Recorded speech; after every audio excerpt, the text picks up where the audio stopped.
But for the reason we're here, we're so excited to hear from Mo Anderson.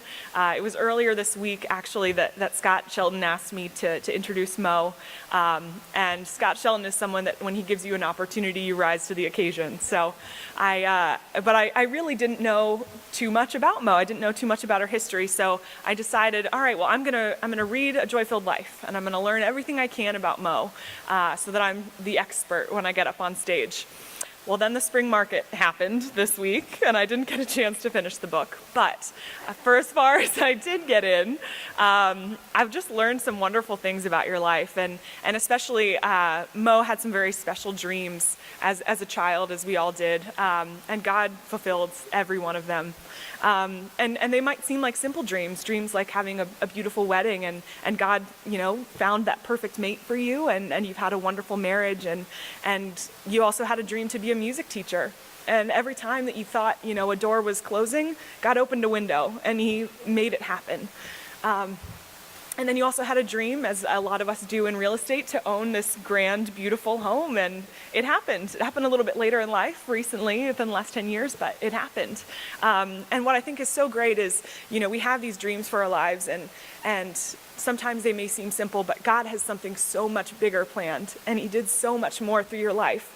And I just feel, empowered as a woman in real estate to have you here sharing with us today. You've been a trailblazer, and I'm just so excited to hear what you have to share with us. So without further ado, ladies and gentlemen, Mo Anderson.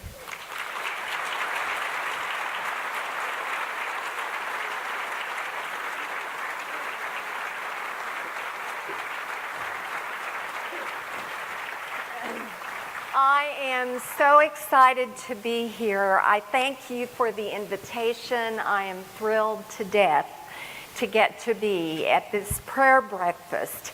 And wouldn't it be fun if we could get acquainted really quickly? I think we can, so I'm going to give you my DNA. It consists of Oklahoma soil. It consists of the tenant farm experience, which some of you city slickers, you just don't have a clue. My DNA has a piece of the Dust Bowl. And let me tell you, it has a piece of poverty from the Great Depression.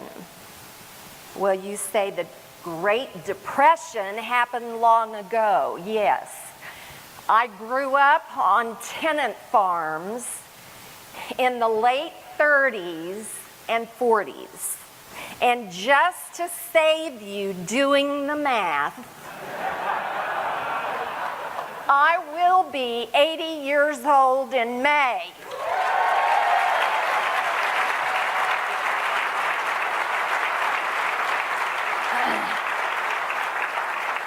I have not retired. I have no intention of retiring. And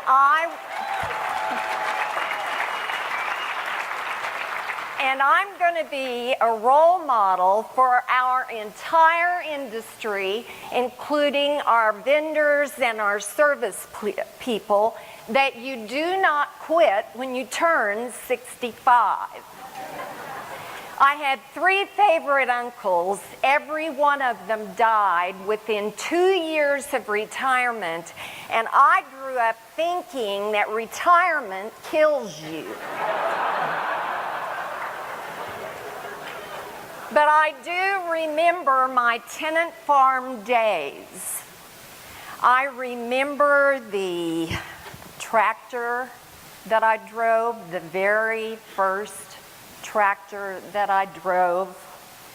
I remember 2 of the 7 rooms that were heated by an old coal stove growing up in an old 2-story farmhouse that was pretty decrepit. Most of our houses were 1-story.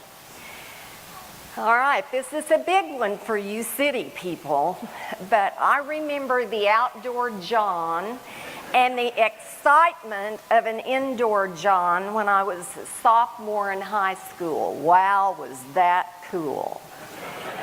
The old party line, you know, you held the thing to your ear and you spoke into this thingamajig that sticks out.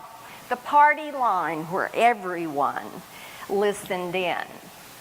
And I remember the feed sack dresses and how I didn't feel adequate when I went to school because I was in a feed sack dress.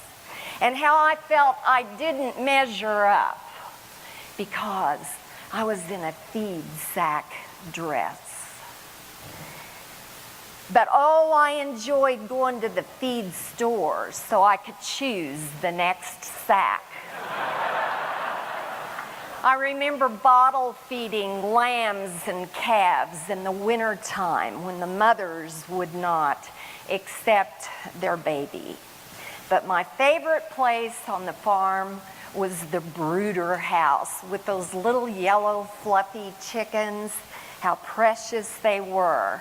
And going to the nearby town and shopping if we had any money. But oh, I loved those 10-cent hamburgers. Ooh, they were the best things in the world. Now, what you need to know is that the cellar played a huge part in our life on our farms because of the Oklahoma tornadoes and the storms. And you have no idea the fear that I experienced as a child as my father would open that cellar door and we would all wonder if there was a crop left. Would there be money for shoes? Because usually my shoes had holes in the bottom. Would there be money for pencils, for erasers? And for that, oh, y'all are too young, but for that big chief tablet. See, nobody remembers big chief tablets in this entire room. I even remember World War II and my brother going off and the fear I had that he might not return. And I remember the ration books and how my mother would buy her allocated amount of sugar if she had the money. But she would bake those cookies for the soldiers, not for us.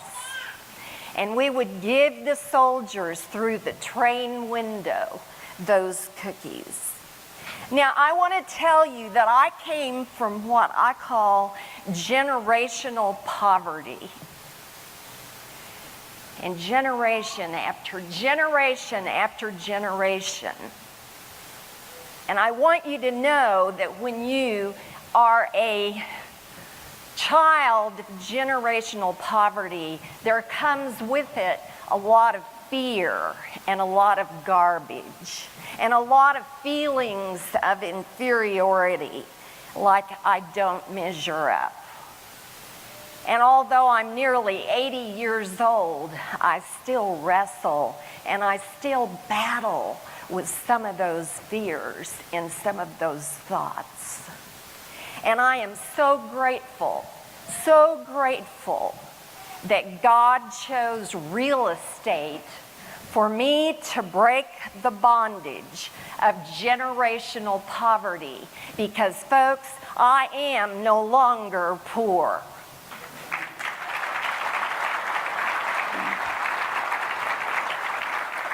But the real richness of my life doesn't come from money. It comes from something else.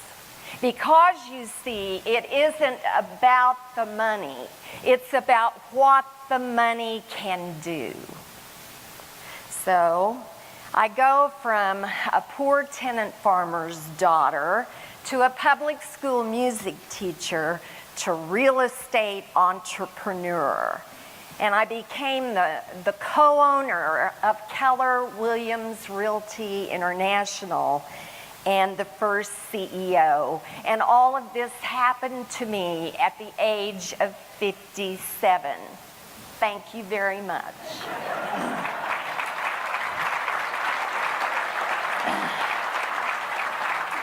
So what did I learn through these experiences? Well, I wrote a book about it, and the book is in your sack.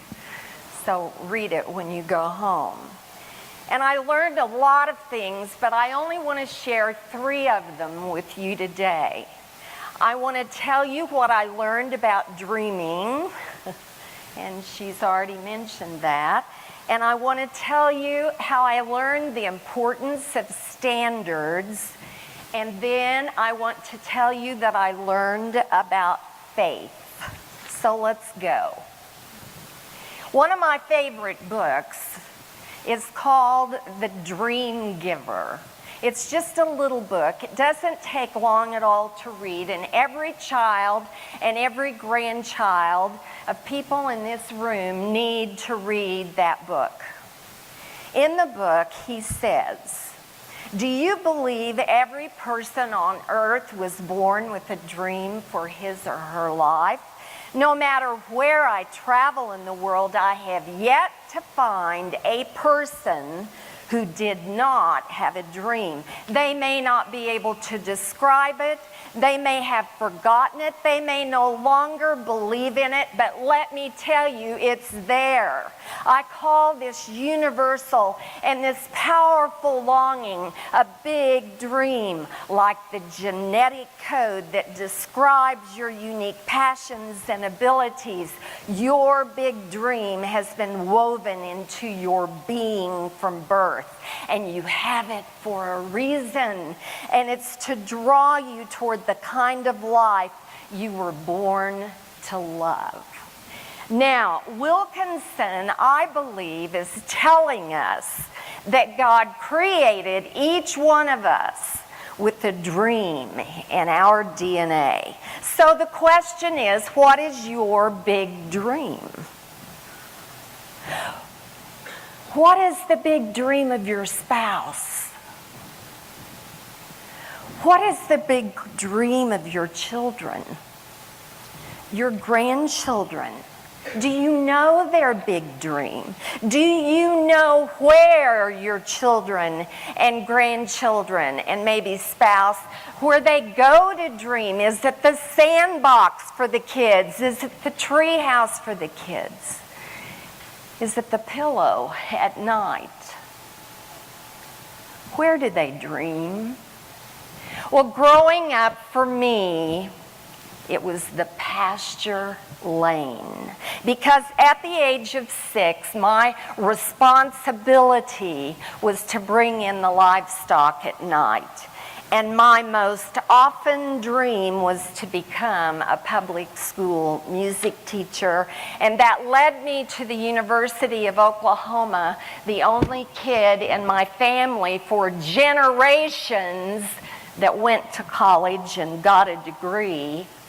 But I could not be a music major in that school. Why? Because in the old days, the practice rooms were locked up at 10 o'clock at night, and I worked way past 10. I worked way past 9:30. So there was no way for me to fulfill my obligation to practice. I couldn't afford a piano. I couldn't afford to rent one, and so my big dream was crushed. I gave up, and I compromised and had an elementary education degree and decided to teach. But how interesting it was, on my very first interview, I interviewed Mr. Goldsboro, who was the principal of an elementary school in Midwest City, Oklahoma, a suburb of Oklahoma City. And guess what he offered me? A job teaching music. When God places a dream in your DNA, it can come true despite your circumstances. So, as realtors and vendors and service people, what's your dream? What is your dream? Let me tell you, my 70s has absolutely been the best decade of my life. I can't wait for you to be in your 70s. It is glorious. You can say what you want, and they just look at you and say, oh, she's old. It's wonderful. There is a freedom of being in your 70s. I want you to know, in my 70s, I wrote a book. I toured 47 cities. I averaged 300 people to hear about my book in every single city. And then I developed a mentoring program called momentorship.com. I have 2,000 people on that I am mentoring. I've done 250 videos for that particular site. I have done 44 character videos, 30 culture videos. I have done 75 trainings. I don't know how many speaking engagements I have fulfilled. And in addition to that, when my grandkids reach 16, they get a trip to wherever they want to go in the world. And I took my grandson to Africa. I took my granddaughter to Italy. She chose Italy. And the other grandson chose Italy. Oh, the 70s were wonderful. But now, do you know what I'm dreaming about? My 80s. And my 80s are going to be better than my 70s. And I only have a few more days to dream. And it'll be here. What's your dream? Your dream is important. Your dream is important. I have a friend with me today, Maisie. Stand up, Maisie. Real fast, stand up. Maisie had a dream. She dreamed about the inner city kids of Oklahoma City. And now she has a program called Whiz Kids. And people tutor and help these kids and their families. And her dream came true. Because there were realtors like you who were willing to tutor and who were willing to give money. I want another one of my friends to stand up. I brought with me from Oklahoma, Cynthia. And Cynthia had a dream, and her dream was to affect and touch the lives of women. And she is a big shot Bible study teacher. She is amazing. You cannot imagine the lives she's touched.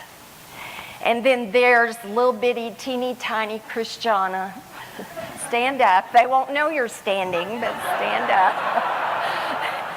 And she just lives down the road a piece in Annapolis. And she helps Kelly and me with our social media. And Christiana has had a dream of absolutely revamping my social media. And I'm so excited because she knows what she's doing.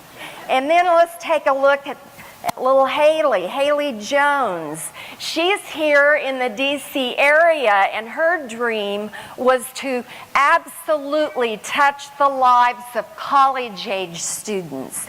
And she's doing it through Young America's Foundation. And then I have Kelly in the back. I don't think you can see her because she's pushing the button because I'm technology challenged. But Kelly's my executive assistant, and she had a dream of growing up someday and helping an old lady. And then let me introduce my last guest. I want you to meet Katie. Katie, stand up. I have adopted her. She is my new grandchild.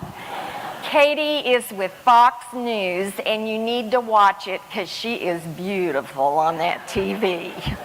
She is amazing. And Katie, I think you're brave, and I think you're wonderful, and I love you all. You see, they had dreams. What's your dream, and is it becoming a reality? Now let's quickly go to number 2 that I want to talk about. I want to talk about standards. My favorite leadership Christian author, of course, is John Maxwell, and he says, wise leaders set personal standards and business standards, and they set them above and beyond what other people require or expect. And during my public school music teaching career, I began to realize the importance of standards. Now, when I taught school, I taught on the other side of the tracks. Do y'all know what that means? Say yes. That was wimpy.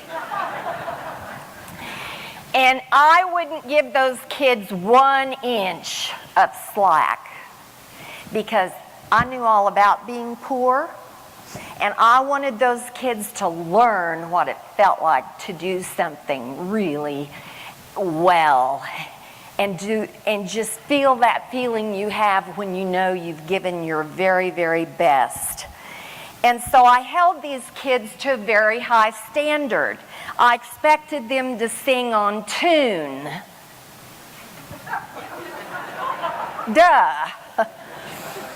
And if they couldn't sing on tune, I helped them find their voice because I knew how to do that. And you're sitting there in the audience saying, well, I can't sing on tune. Well, I could help you find your voice. I expected them to sight read, so I taught them to sight read. I wanted them to know music literature, and those little ones had me in 2nd grade, 3rd grade, 4th grade, 5th grade, and 6th grade. And I taught a mall and the night visitors that opera, every year. And by the time they finished 6th grade, they could sing some of those arias. And then I taught, don't faint, Bach's Little Fugue in G minor. And I taught them how the music was constructed because it's a complicated piece of music. And they learned the patterns, and they learned when the patterns appeared, and they grew to love that music. And then one day we had the talent show tryouts. And a little boy in 5th grade who was flunking in everything but music walked to the microphone, and he picked up his pitiful little guitar, and he put the strap around his shoulder, and he was trying out. And guess what he played on that guitar? He played Bach's Little Fugue in G minor, and I stood there and I wept. Now, why would a poor kid on the other side of the tracks play Bach's Little Fugue in G minor at a talent show tryout? He played it because he loved it.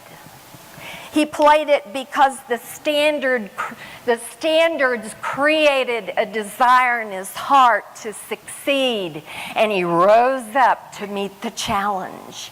Because you see, standards make us all better. They lift us up. And in that experience of teaching these kids, the Oklahoma City Symphony would come once a year, and I'd take all my kids, grades 2 through 6, to the symphony concert. And my kids sat there and behaved, and they were wonderful. And one day, 2 or 3 weeks later, a teacher, another music teacher in another school came to me, and she said, "Mo, I don't get it. I do not understand why your kids sat there and they were good. My kids were terrible and threw paper wads and chewed gum and did all of that bad stuff. How did you do it?" I said, I had 3 standards. Standard number 1 was I told my children to wear the best clothes they had. Well, those clothes weren't too great. But they wore the best they had because I knew kids behave better when they're dressed up. Number 2, I taught them the music. There were pieces of that music, little phrases inside the music that they could sing and hum, and they could identify the instrument playing it. And so they'd sit there, and all of a sudden they'd hear a phrase they knew, and they'd look at me and just smile. And then I said the third standard was the most important one I applied. I threatened them with their life.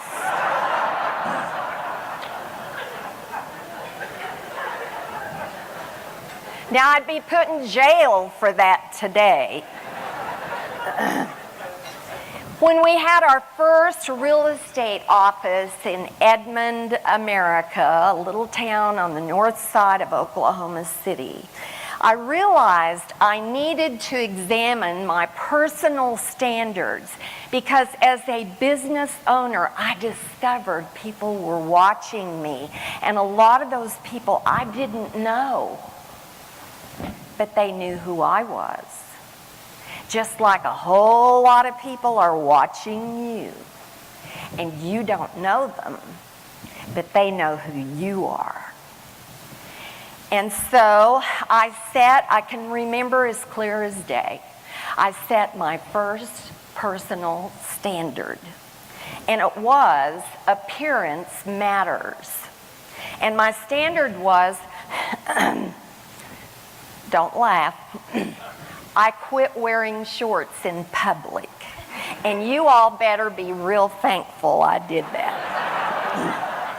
You see, I wanted to be taken seriously as a professional. The second standard was appropriate language. Now, I went to my grandkids' little baseball and basketball and football games, and I have to confess, I sometimes booed the referee. And I even shouted out, no obscenities, but I'd shout out, why did you call that? You know, stuff like that. So I straightened up. A year ago, I was on an airplane, and a little boy, 7 or 8 years old, was in the seat in front of me. And he got mad about something, and in this sentence, he used the F word like 4 times.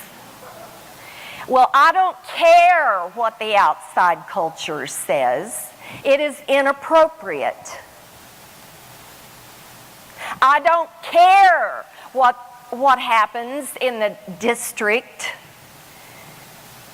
It is inappropriate. Period. End of discussion. And that's a standard I will not compromise on. It is inappropriate for professionals to tell dirty jokes and take the Lord's name in vain. So if you're doing it, stop it. But you see, the reflection was more on the parents of that boy than it was on the boy. Because the mother who sat next to him did nothing about it.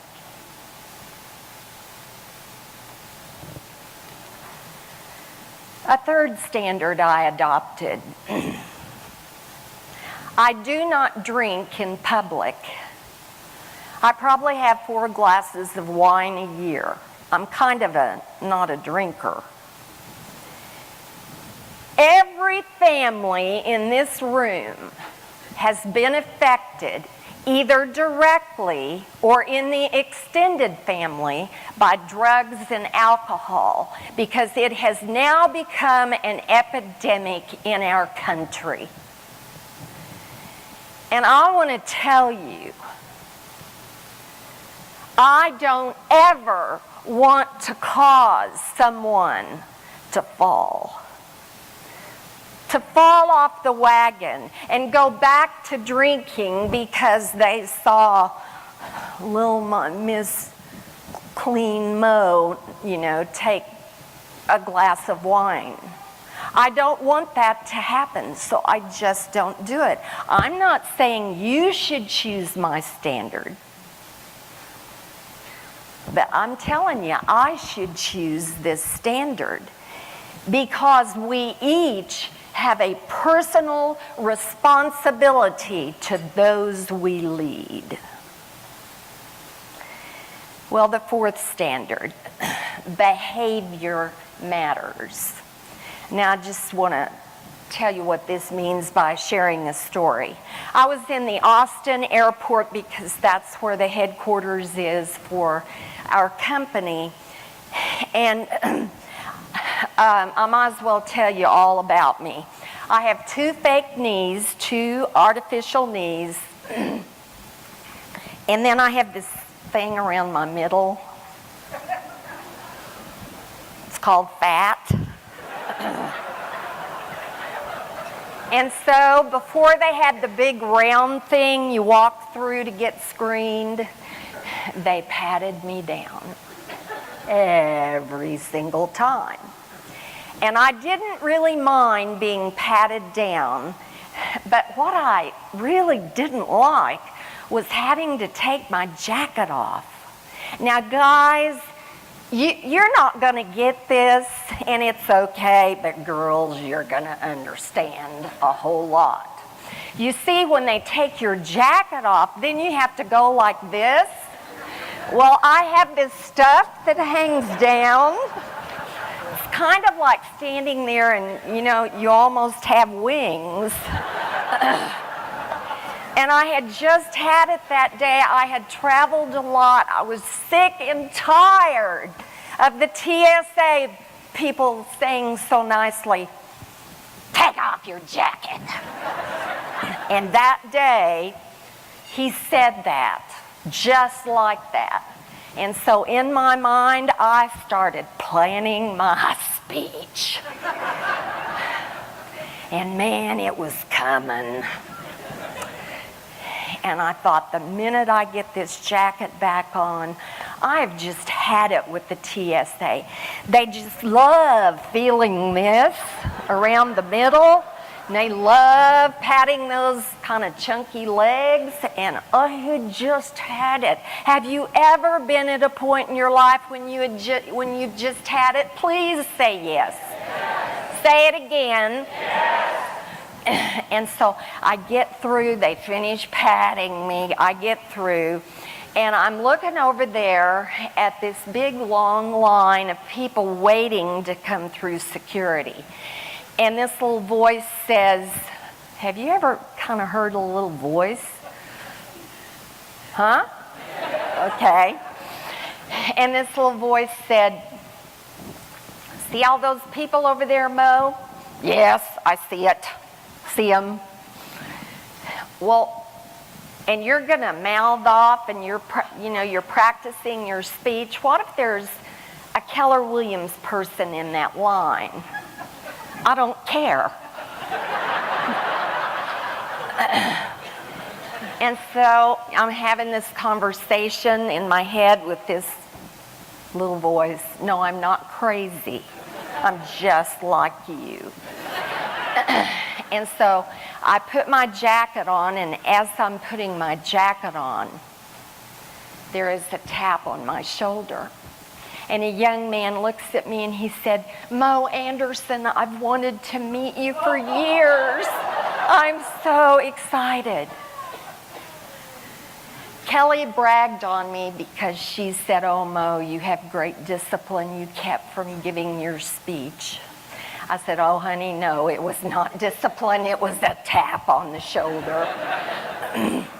You see, behavior matters. It matters how we treat the people behind the counter at the airport. It matters how we treat the people behind the counter at the grocery store. It matters because had I done what I was rehearsing in my head to do, I would have made the people around me uncomfortable. I would have certainly lost the respect of that agent who had longed to meet me. But most important of all, I would have lost self-respect. So behavior matters. Well, By the time I became CEO and co-owner of the company, my standards were pretty clear, both personally and professionally. And when your standards are clear, your decisions are easy.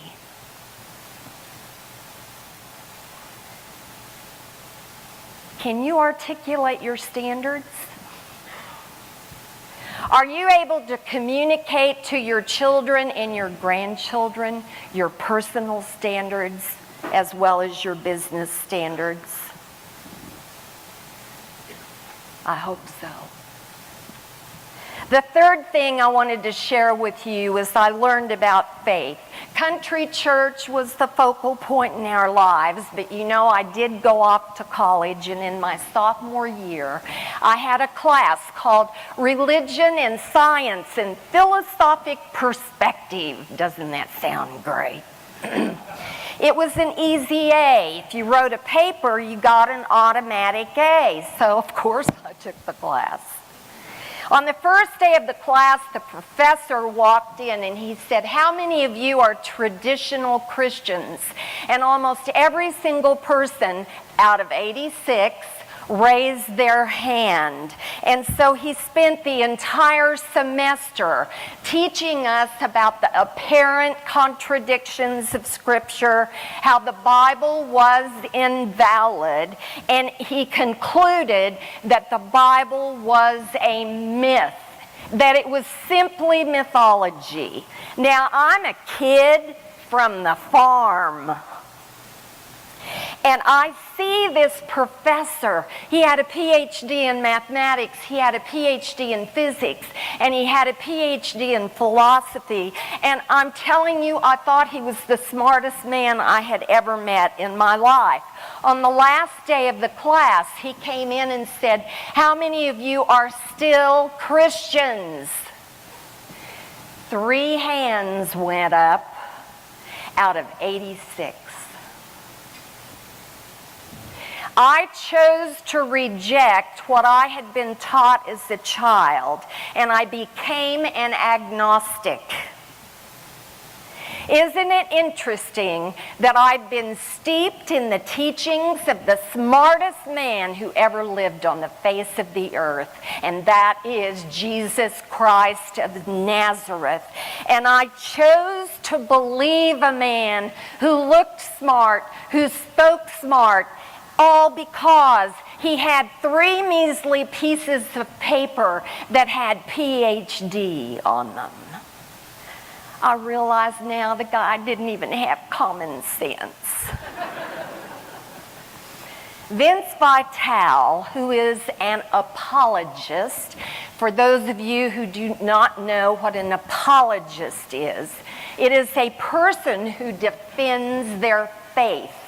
There are Christian apologists, Muslim apologists, etc., etc. He is an Oxford scholar, and he's presently head of the Ravi Zacharias Institute, which will open in Atlanta in March. Well, that's this month.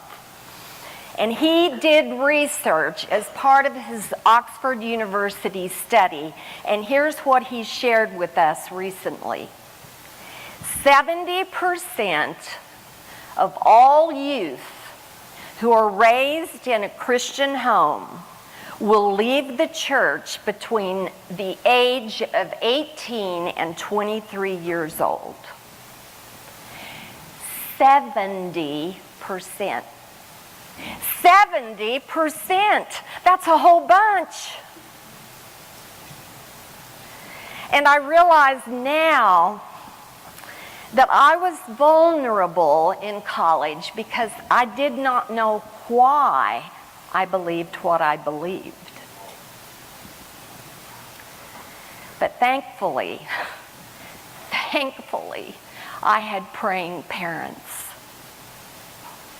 Isn't it interesting that an agnostic wanted her little boy named Rick to be in Sunday school? So I took him to Sunday school, and he colored his little pictures. And then Richard and I, while he was coloring his little pictures, we went to a young people's class. And it was pretty amazing because we had discussion after discussion, Sunday after Sunday after Sunday. And the conclusion of the class was, it kind of doesn't matter what you believe, just so you're good to your neighbor. It was one of those kind of churches. But you see, I sat in those discussions because I had memorized a verse when I was a child. It's John 14, verse 6. I am the way, the truth, and the life, and no man cometh unto the Father but by me.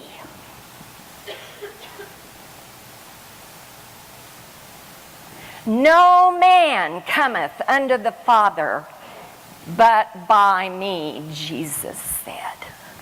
And that created a real problem inside me because I really knew his death and resurrection were historical facts. And if he wasn't the Son of God, there was no need for the cross. And if you really understand just in secular history what a Roman crucifixion was like, I'm telling you, nobody would step up and offer to do that. And so I struggled inside of me. Jesus either was who he said he was, or he was the world's biggest imposter. Which was it? And I had to deal with this man called Jesus.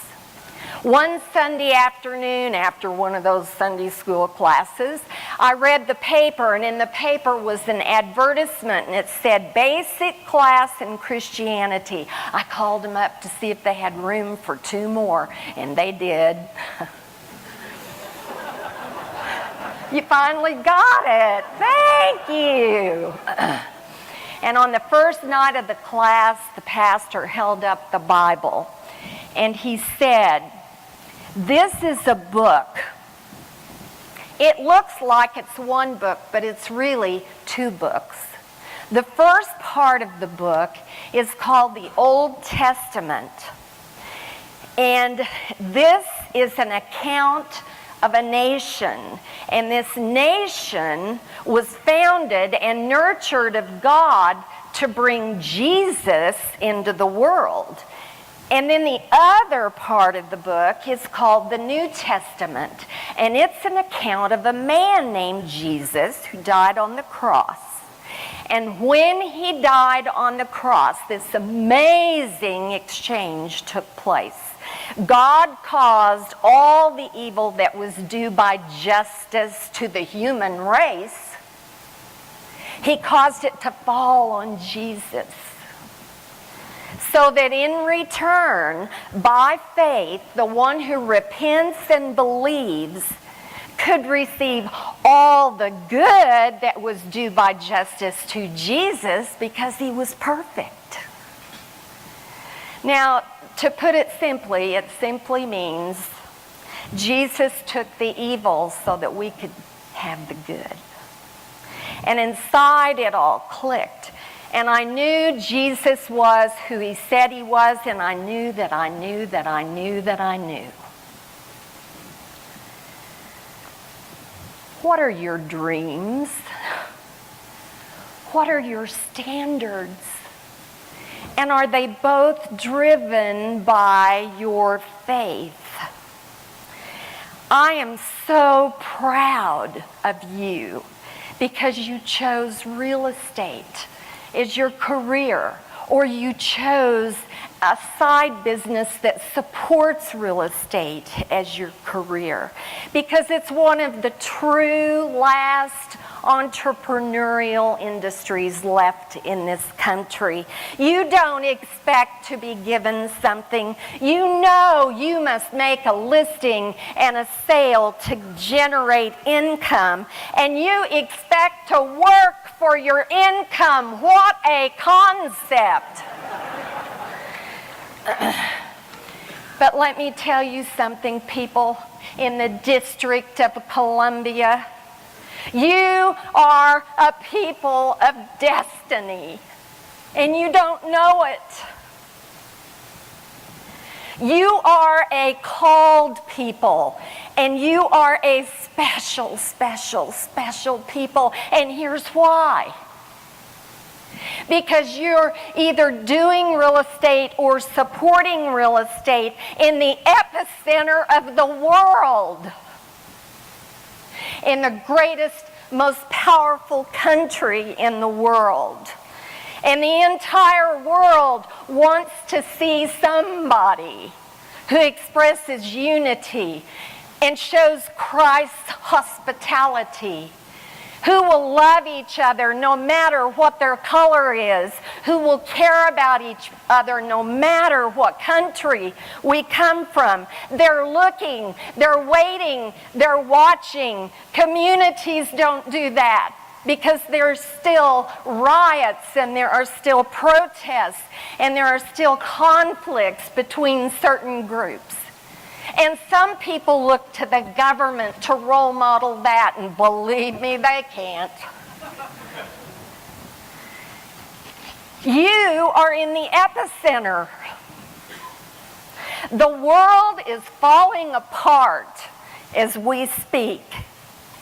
And we need an industry to show the way. They are watching to see if you can be nice to each other. Can you encourage each other? Can you work together as an industry, as a real team? Can you help each other? Can you show Christ's hospitality to anyone, whether they're a Muslim or a Buddhist or whatever they are? Are you the salt of the earth? Are you a light in this world? And here's the big question. What would the District of Columbia look like if you all had the power of Christ in your heart to put godly standards before competition? What would it look like? We would finally have someone role modeling. Let me tell you what, and this is the truth I know from the bottom of my heart. We are called to walk in the path of unity if we ever expect to confront the evil, deadly things with any degree of power.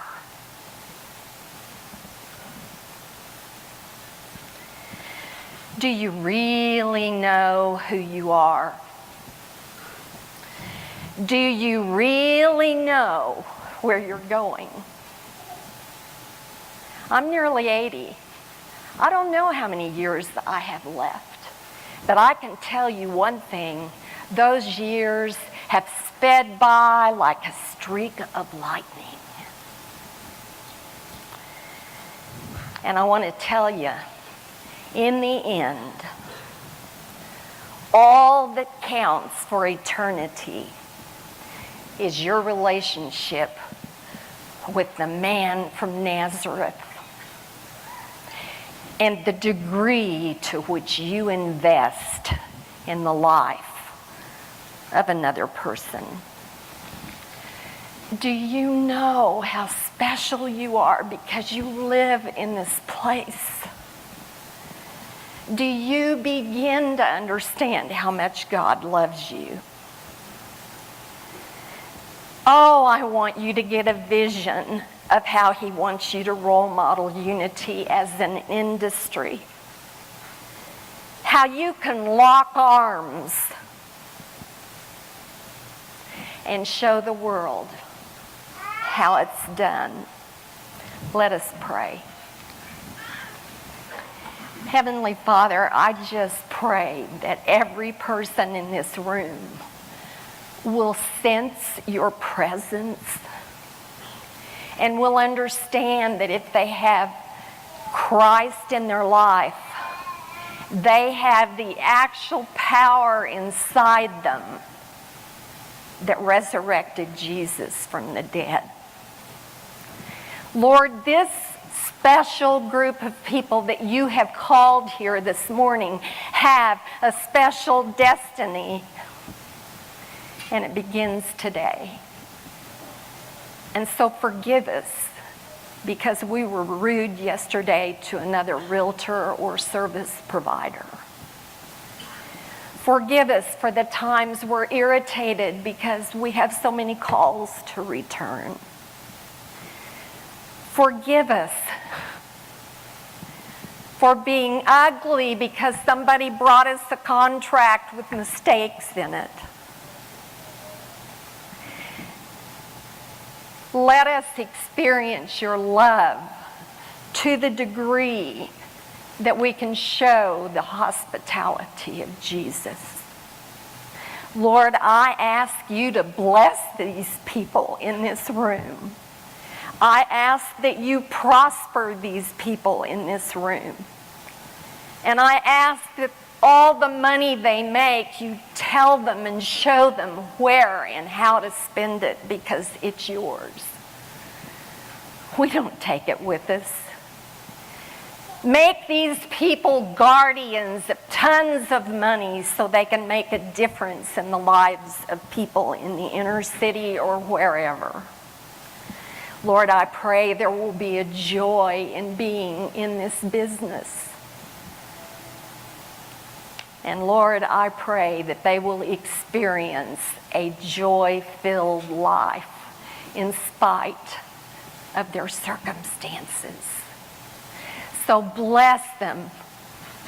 Help them to move forward. And if there's one person in this room who doesn't really know who you are, Lord, I pray that you will seek after that person. I pray that you will just march after them and annoy them until they finally turn around and look at you and seek you and understand who you are and experience the love, the precious love of God. In the name of Jesus, I pray. Amen.